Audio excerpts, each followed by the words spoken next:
All right, guys, welcome back to the Local Moto Podcast. I'm here with my co-host Lincoln. What's up? And first, I wanted to say thank you to Onel with LGC Moto.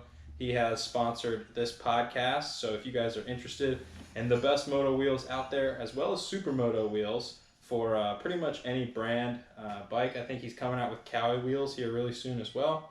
But all the Austrian brands, Honda, and what other brands?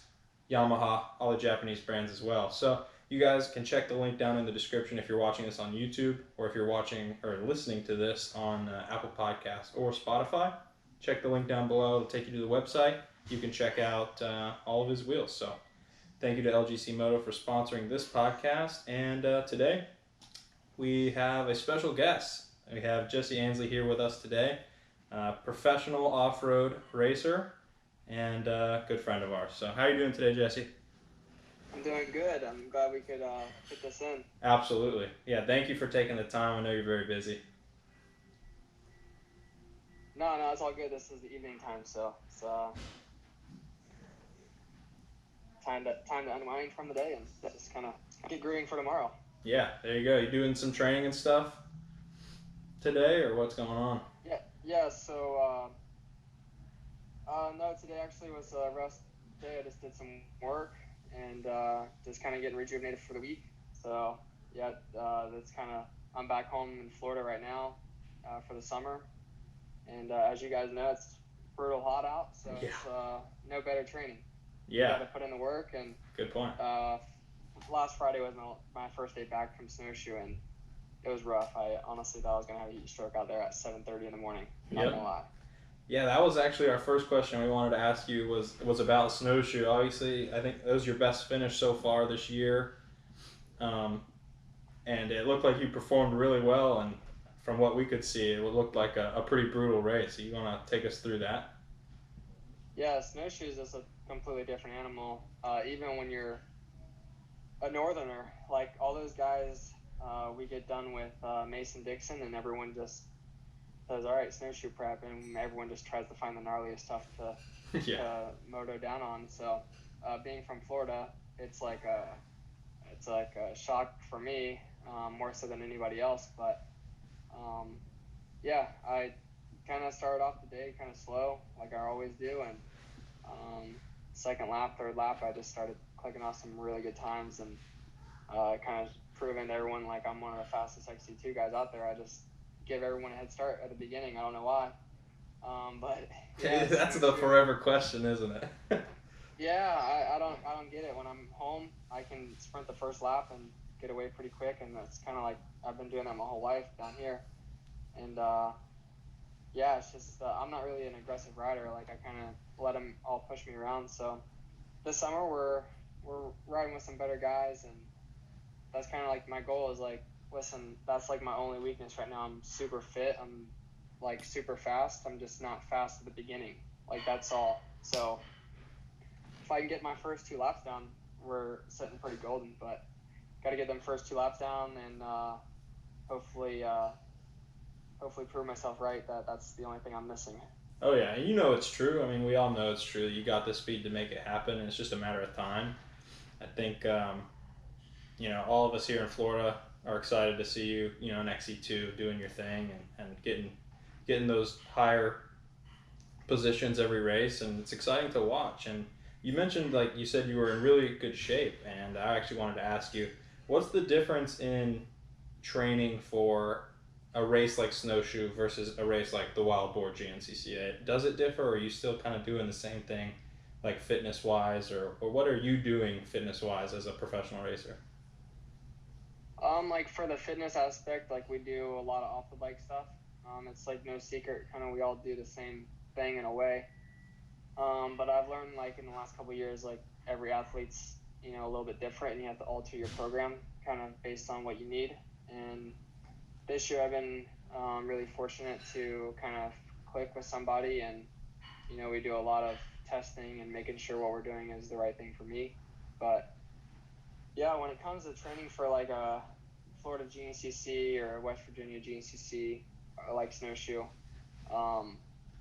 you're not really changing much for fitness wise, just because they are both physically demanding. I mean, all these races are physically demanding, but you know, it's like you just ride different terrain, and for snowshoe, you just have to, I guess, you have to trail ride a little bit more than what you normally do, just because it's like, you know, so foreign to all of us with the rocks, and just basically you just try to find the gnarliest, rockiest hills you can and say, okay, we're going to just session this and just ride. And you clock in 2, 3, 4 hour days on the bike, and you obviously don't want to overtrain, so you kind of taper off a little bit for off the bike, but you know, you don't really change like that much. It's really just mindset, and you just tweak your plan a little bit here and there. Nice. All right. Yeah, we as amateur racers, I mean, our fitness is nowhere near what a professional is. So I was just curious, you know, what do you guys do? You know, that was different. I guess a lot of the off the bike training is probably the biggest thing, of just like the dedication on the road bikes, or whether it's running or working out or whatever it might be. You guys probably spend more time doing that than you're even on the bike. Is that right? Yeah, definitely. You know, it's like every single day you're doing something. So, and you know, we're all pretty much the same speed at this level. I think, like, you know, obviously there's winners, and then there's, you know, mid-pack guys or whatever. But you know, in XC2, there's been like 6 different winners or whatnot, and so we're all at the same speed. It's just like we all just try to find different edges. You know, whether it's confidence. It's you know, I'm a little bit stronger there towards the end, so like I know if I catch somebody, you know, with a lap to go, like I already know that I've beat them. Yeah. You know, so it's like once I get the pit board like minus 30 down on the last one, okay. Like if I'm an 8th, okay, I'm getting 7. Like I already know. Right. So it's like one of those things where it's like you know, could I go without training? Maybe, but like, why would I put myself at that kind of disadvantage, you know? Yeah, no reason. Yeah, so we all kind of do the same thing, and like I said a little bit earlier, it's like we differ in ways, but yeah, pretty much we're doing everything, you know, once a day, and then we ride probably like 2, 3 times a week. We don't really ride as much as people think. Yeah, that's interesting you say that, because in my head, you know, growing up, it was always like, man, if I could ride every day, you know, I'd be so good. But that's not really what it takes to do it. I think if I had to ride every single day, I'd probably quit, if I'm being honest. Yeah, you'd get burnt out so fast. Yeah. So a follow-up question kind of with snowshoe and stuff. Which have you preferred to ride more? Do you still enjoy the sand more, or are you finding your flow more up north and enjoying the rocks and harder packed more? Yeah, that's a really good question. I think obviously I'm a Florida guy at heart, so ripping some sand is probably my favorite, honestly. It kind of sucks, like the unfortunate events I had at Florida GNCC, but like yeah, the track was good, and I felt like I was riding good. I just had some crazy situations happen, and it sucks to like have one of my worst finishes at my home track. It's like last year I was 4th, and like have a second from 3rd. It would have been my first XC2 podium. And I'm like, okay, I can definitely get a podium this year, and then everything happens. Like, man. But yeah, to answer your question, definitely sand. I mean, it's fun to ride rocks. It's a little bit different, but it's something with the confidence. Like, you know, come down here, I feel like I'm the baddest dude. So it's like, man, this is always fun. Or it's like, if you're someone who enjoys riding at pace too, like, I imagine it's got to be so much harder to ride at that like high intensity, high speed level when there's like a boulder that's like 2 foot. Yep. Like in the middle of the trail, like, you know, you're thinking differently. Everything about that type of racing is just so different from down here. And yeah, I mean, the aggression's still the same. You know, speed over ground is a little bit slower, but you're still pushing your body and your heart rate to the max. Either way, like, you know, down here, your lower body takes more of the beating, like just trying to handle the bike. But in the rocks, either you're falling or you're just hanging on for dear life, because you never know which way your bike's going to go. So. Yeah, that's a good point. Or maybe that's how it is for me, just because I'm not used to it. But yeah, I go. I think you're good at being honest at admitting it, though. I think some people won't admit it. Yeah. No, I'm not. I mean, I don't lie to myself. I don't see the point. It's like if I'm bad at something, I'm gonna tell myself I'm bad at it. And, I mean, I'll be honest. The week before snowshoe, I was getting completely waxed by A-riders, and I'm like, what am I even doing? Like, Yeah. when I mean waxed by like 4 or 5 minutes a lap, like it was bad. And then I just showed up at snowshoe, but that's the only place it counts. So That's right. That's a good point.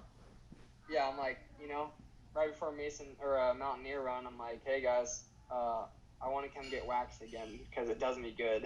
There you go. Yeah, found something that works. Yeah. Well, my next question is a little different. What's the difference from XC2 where you're at now from where XC3 where you won a championship, 2 championships, right? Yeah. Yeah, so 2-time XC3 champion on obviously the 125s, the small bores, and you go to 250s, or not XC2, XC2. What's is there a brutal change there? Like, is the learning curve significant? What's the difference for us at home that don't know? Yeah, it's massive. Like, I look back and I try not to because it's like it's not very good for like my mental health in a way. But I look back and I see like, dang, I'm getting 13th, 14th overall on a 125 on the 3rd row. But it's so different whenever you can start by yourself and just race by yourself. Right. It's so much different. And when you're catching faster guys, you're just riding. Like I do so good at the National Enduros just because I started on the row with 5 guys and I just literally race myself. I just go as fast as I can. Where like XC2, I mean, the first lap, unless you get the whole shot, you're just, it is like trying to survive. Yeah, people are just trying to like clean you out, and people are revving and yelling, and it's crazy. Like it's weird to say, but it's like you would never know unless you're in it. It's like how crazy it is. So, right.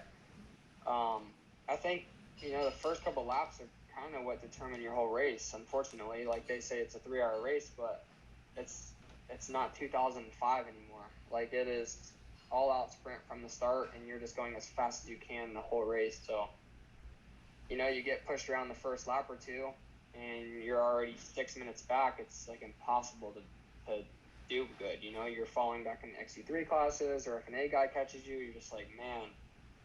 And yeah, it's once that happens, like mentally, it's so brutal to get out of that rut. Yeah. But it's like, you know what? When that happens, pull a tear off and you just put your head down get ready and go for the next race. Like you said about the pressure in XC2, do you like enjoy it and have fun like learning and stuff, or do you just like would you rather just go back and ride on XC3 and go out and go at your own pace where you can just smoke everybody and come through the pack? Yeah, I don't know. I think I have too much pride to go back to XC3. Like, last year when I was when me and Trail Jesters were parting ways, there was a few teams that like were asking if I would be interested in racing XC3, and I just can't do it. I've done my time there. I've won 2 times, and I have nothing else to prove there. And like to me, XC1 is where I want to be. Yeah. And you're looking ahead. Going back to XC3 does me no good. It might give me another year or 2, like, longevity to be like relevant, but it's like I need to make myself relevant in XC2 and XC1 even. So I think like the pressure and everything, I like learning the first year or 2, and I'm still learning every race, but like I can't say it's very enjoyable getting like beat to the ground every race, to be honest. Like I felt like I rode really good at Big Buck and Tiger Run, and I'm like 10th. Like, man, this is terrible. But I think like the main lesson out of this is like you just can't give up.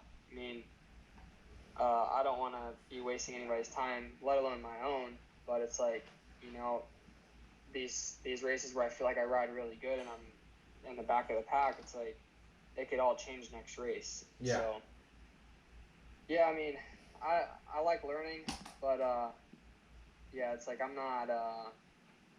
not struggling it bad enough where I want to go back to XC3. Yeah. No, you're killing it out there. Everyone sees the work you're putting in, and we all know it takes a mountain and a whole group of people to make anything like what you're doing even happen.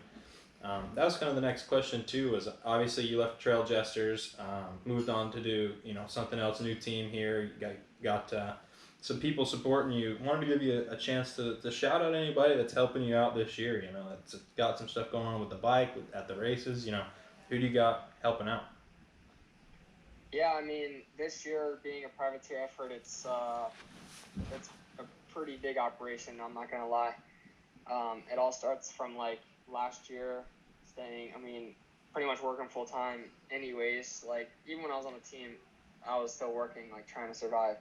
But like late night emailing companies asking if they want to be part of the program, putting together a resume, everything like that. It was my girlfriend Taylor and I were busy every night, every day, making phone calls, emailing people back, and like just putting this whole program together for this year. So I flew out to Idaho and met with the Climb guys last year, and Climb and I have had a great relationship, for several years, and it was like perfect opportunity to get back, join the family, and they stepped up huge this year. It's like pretty crazy the kind of position I'm in with that kind of company. Representing a brand like that is pretty awesome to me. And yeah, I mean, there are so many people, like just so many like out of the industry companies that have helped me, like personal sponsors and family friends. It's like yeah, even everyone like with the YouTube and everything like that, it's been crazy. Like I feel bad like not saying anybody's name, but I just don't want to leave anybody out. No, that's understandable. Yeah, it's like, it's crazy to me, honestly, that a lot of people have seen kind of the position I'm in, and it's like, hey, here's X amount and whatever. Even people that don't even want their name on the bike or whatever, they don't want any mention. It's like, hey, I love what you're doing. Here's X amount. It's like, man, this is crazy. And I'm not here looking for a handout. Like I work full time, and like, I guess when I say full time, I work for Tom. So like, obviously he's lenient about, hey, you need to train and ride and stuff. But like, I put in long days and long hours. Like anyone that knows me personally knows I'm not just like chilling. No, you're not hanging out at the house playing COD on your off hours. No, I wish. I look back and those were the good old days. But no, I'm 23 now, and like I need to, if racing is just one part of life. I'm trying to set myself up good for 10, 15 years down the road. So, it's not affecting me. It's not affecting my results or anything. So I'm just gonna keep doing what I'm doing, and yeah, like I said, the privateer lifestyle is pretty crazy. Like off-road wise, it's kind of rare for like an XC1 or an XC2 guy to be privateer, at least nowadays. But brother making it happen, and it's been crazy. Yeah. It's exciting to see, the effort that everyone else has been putting in to help you, and then how you've been kind of reciprocating it by, doing your best and training and everything. And, you're making waves in the off-road industry, even though it might not seem like it from some of the results, but everyone knows your name. Everyone wants to see you do well. And I think it's coming, and I know you believe that, and we believe that, everyone believes that. So it's exciting to see that, and watching every weekend, knowing that, hey, where's Jesse at? How's he doing? Like, take a look at the results. Like, oh, that lap was fast. Like that type of stuff is really exciting for everyone down here. And, I think we're excited to have someone from Florida represent us, at that level. And I think it's only a matter of time before you break through and everyone else sees it as well. Yeah, thank you. Yeah, like you said, I have a big support crew from home, like, just like Tom, Ellen, Randy, just literally every single person that I grew up with. It's like they've seen me come from the bottom. Even everyone at FTR, they've seen me come from 50s all the way to winning, FTR overalls and then GNCCs and stuff like that. And like now that I've been, steadily doing the YouTube thing, everyone, like I've gained a lot of traction there, and like a lot of fans have kind of supported my journey. And like, it's crazy to me that like people will tune in and they could care less what place I get, which is like, for me as an athlete, that's wild. The first thing I see is like, oh, how's he doing, but they don't care. I mean, they kind of get grumpy when I don't give them like a race recap, at the end of the videos. But yeah, people like I show up to locals and they ask me like, oh, what class are you riding? And it's like I feel like in the YouTube I explain and I show enough that I'm professional. And so when people ask me what class I'm racing, it's like, man, these people tune in and they could care less what class I'm racing and they could care less what place I get. They just find you entertaining. Yeah, which is crazy. And I like try to be as true as I can to myself, and like I don't put on a show for anybody. Like I just pick up my phone and film. Yeah. And like yeah, I think it's giving a good opportunity for everyone in Florida to kind of follow me along as well. You know, since they don't really get the opportunities more or less to go to these GNCCs, they can kind of see what's going on in the racing and stuff like that. I think, yeah, for the whole YouTube thing, I don't regret it one bit. I mean, at the beginning, a lot of people made fun of me, and I really don't care. Yeah. No, it's good. I watch every video you post. Yeah. On YouTube. Me, my brother, my mom, and dad, we watch every single video you post, and they're all fun to watch, and I think you do a really good job. I take inspiration from it as someone with a personal YouTube channel as well. It's like, I think it's really cool that how much traction you have gained, and the videos you put out are really quality. I know you're pretty talented with video making and stuff, and you did that for a long time, but the whole YouTube thing to me is crazy too. Like how that even exists or happens at all is kind of wild. And I'll have his YouTube channel linked down below no matter what you're listening or watching this on. I highly suggest you guys go check that out. Super entertaining stuff. If you're into racing, that's one of the channels you guys want to be following, and it definitely is going to help him out through his racing career as well. So don't skip that. Go down there and show the channel some love. Yeah, don't sleep on us. For every race, we're getting better. We're doing more videos, like not so much racing, but just like lifestyle videos. I'm trying to kind of branch out and like show everyone like my personality and stuff. Because at the races, I try to be like myself, but it's just business. And like I think I get to really show my personality at locals because I'm just there having fun. For GNCC, I'm there to have fun, but it's like I won't film for like 4 hours straight, just because I'm so focused on what I need to be doing, and then I'm like, oh. Right, it's your job. You can't. Yeah, I mean. Or like at an FTR, you could just be like wheeling down a straightaway and having fun and like doing that type of stuff and show it, and people like that on video. And... Yeah, not so much in the pits. Well, that's a good point. Yeah. If you're listening to this, just chill out in the pits and maybe do some wheelies on the track. There you go. I think we've all been subject to a little bit of the pit rules. All three of us probably. Yeah. I'm not encouraging anyone to do anything dumb. So, wear your helmets and be safe. On bicycles too, wear your helmets. Yeah. Nowadays, I guess. Oh, that's funny. But yeah, I remember growing up. Obviously, you're a little older than I am. I think I was in 65s, or maybe I was in like 85B or something. I don't know. I remember I'd gotten hurt and I was working a race down in Mayaca, and I remember you came around at the end of the first lap. We didn't know each other then, but I was like, I asked my mom, I was doing scoring, and I was like, who is that kid? And I was like, I hear no other bikes. And we waited and we counted, and it was like 7 minutes till the next kid came around, and I was like, oh my gosh, this kid's crazy. And then like I started paying attention. It was like every race it was like that. I was like, this kid is so dominant. He's like insanely fast. And then, you know, as we saw you go to like YXC1 and stuff like that and win there, it was really cool to see you progress. And now on the big bikes is also really cool. Yeah, I really am thankful that I was able to grow up in the FTR platform and like just to race some off-road in Florida. And, you know, it was awesome growing up just kind of dominating things. I think now looking back, I kind of wish I had I loved winning, and I really didn't know much better. Like, I didn't really know anything else. So, like, when I first started losing it, I really took it hard. Yeah. Just because, like, growing up, I was so dominant. And, like, I was just so much, you know, not being cocky, but I was, like, so much ahead of the other people that I was racing against. Like, I mean, I could have, like, a terrible race and still win by minutes. So, it's like when I would get up north and I would have a terrible race and I'd get, like, fourth.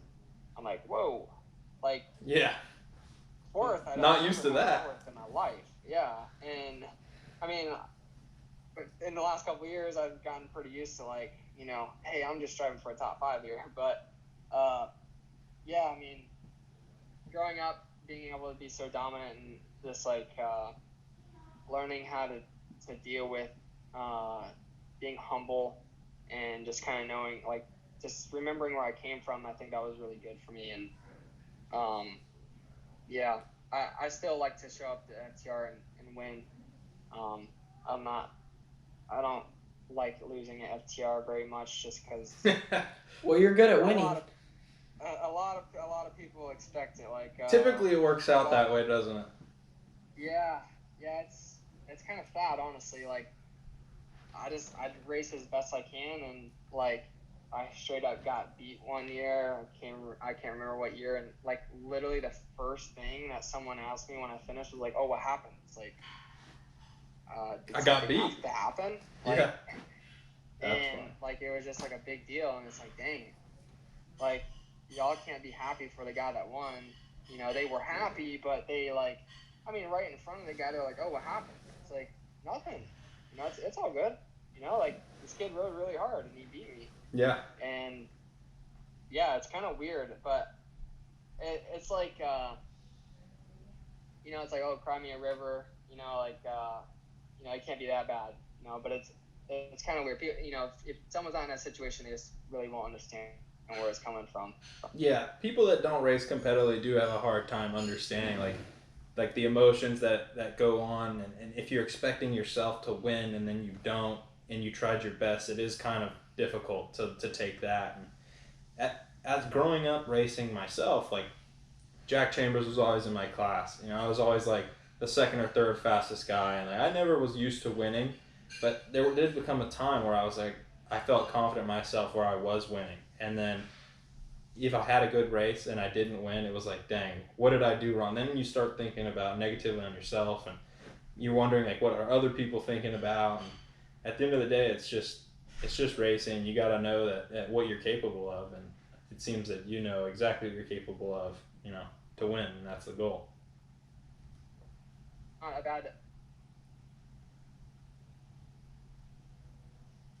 Yeah, Jack's not a bad rider to get second place to. I say he's pretty credible. Yeah. When it comes to results and what he's doing. So, luckily, I've only been beat by him like once at an FTR my entire life, and of course, I never live it down. Never, ever. I always say like how many did I beat you at? But no, we're good friends and we give each other a hard time. It's pretty funny. We need to get him on the podcast as well, and especially now that he's back in Florida for a little bit. We might go down there to Auburndale and get a podcast with him in the coming weeks. That would be pretty fun too, with everything he's got going on overseas, and it's cool to see you guys still keep in touch.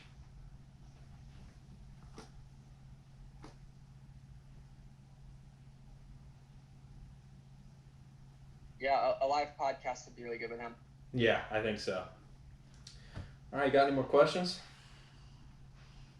You were the one driving the questions today. I mean, hey, we didn't really talk about what we were going to question beforehand. We went fishing earlier. We should have probably talked about what we were going to say, but I think it worked out pretty good. Yeah. Well, it says on the Zoom we have 7 minutes and 20-something seconds left, so ask away. We got. Yeah, we do have a little bit of time. Let's see. What is some more fun, less serious stuff to talk about? The worst I can say is no. Let's see. Ooh, what do you think about the new model KTMs with the new chassis and everything compared to? I mean, you've ridden KTMs for a while now, so give us your opinion on that. Yeah, at first they were a little bit different.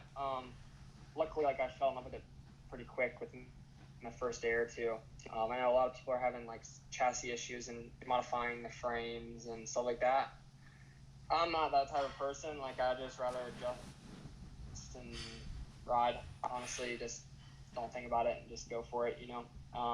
Luckily, my setup has been good like pretty much my whole life, so I don't really never had to deal with a poorly set up bike. Like obviously we've tried some different stuff that I haven't liked in the past, and yeah, I mean they're a little bit faster. To me, I think they handle a little bit better with the frame. It's a little bit wider in a way. So I think it's I think it's more comfortable to ride. But yeah, we've had some unfortunate things happen with the components of the bike, which is kind of the nature of the beast when they come out with a new model. So I think they've got everything figured out so far. And yeah, as far as setup and chassis stuff, I think the bike's really good. Yeah, that's awesome to hear. I mean, Lincoln's got a 2023 as well, and I don't even own a modern bike anymore, but it's nice to see like all these manufacturers coming out with new stuff, like fuel injected two strokes, kind of crazy, and then new models, new frame designs, all that type of stuff. It's pretty cool to see how the progression has come. Cause, yeah, like, I haven't got a chance. I haven't got a chance to ride a fuel injected 125, so I might have to drive up and show Lincoln how to ride that thing. Come down to Orlando. I'm down to ride. Oh, you'd come down there if you I'd come down there too. Do some suspension testing. You can let that thing sing for a little bit. No, Lincoln's a ripper. I've seen the videos. It sings pretty good. I don't know if I want to ride it just because I don't want him to beat me. So I might just have that excuse like, well, I'm on a 250 and it's a 4-stroke. I won't beat you. His head's already too big. Don't keep going, please. You got me handled for a lot longer. A lot longer, yeah. Lincoln's definitely faster than I am now. I don't know. Yeah, I mean the kid got like top 10 overall the last race, and he raced Saturday and Sunday on a mini bike. So, if he keeps it up, he'll be in AA next year. Is that the plan? Going to AA? We'll see what happens. Can never go back, man. We'll see what happens. Maybe I'll have to ride one. Years. I would whip out the YZ, the pre-modern on AA for one race. You should. That'd be funny. That would be funny. I'd get a dead last start. No. Not if I'm at that race. I get dead last starts. That's a good point. And then like 100 yards later, I will be in last. We could all compete for who has the worst start. It'd be great. That would be funny. Yeah, I mean, I would probably win, unfortunately. Oh, man. $100 on who has the worst start. Yeah. I would win at getting last. What about at GNCC starts? Obviously on the bike, are you better at those than you are in FTR, whether we at the Enduro bikes? I don't know. I'm either way about it. I prefer to start on the bike just because it's a little bit easier and you don't have to like. I don't mind mingling before the race, but like when you're off your bike and you're like just standing there, like there's a lot of people that just want to talk, and like when my goggles are on, I don't want to talk to anybody, to be honest. And like I've probably said some pretty rude stuff to some people with my goggles on, but that's just me being a racer. Well, once the goggles are off, I'll just talk to you for whatever. But I just like starting on my bike just because you can get closer to people and you can just look ahead and just zone everybody out. Yeah. But when it comes to like performance, honestly, I just get terrible starts either way, so it doesn't really matter. That's funny. All right, well, I think we'll let you go and enjoy your evening. Thank you so much for being on here. Everyone watching and listening, go down below. We'll have his YouTube channel, Instagram, all the stuff you guys can follow him on, follow his journey as a professional racer. I think it's something pretty special that he's able to do this, and I think you guys could help him out a bunch as well. So go ahead, hit all that up, and subscribe to our YouTube channel as well if you're watching this on YouTube. And we'll see you on the next episode. I don't even know what episode this is. We go like 4 months between podcast episodes. So. True. But yeah. All right. Well, thank you, Jesse. We'll see you soon. Cool, man. Thanks, boys. Thanks for having me on. You're welcome. Bye.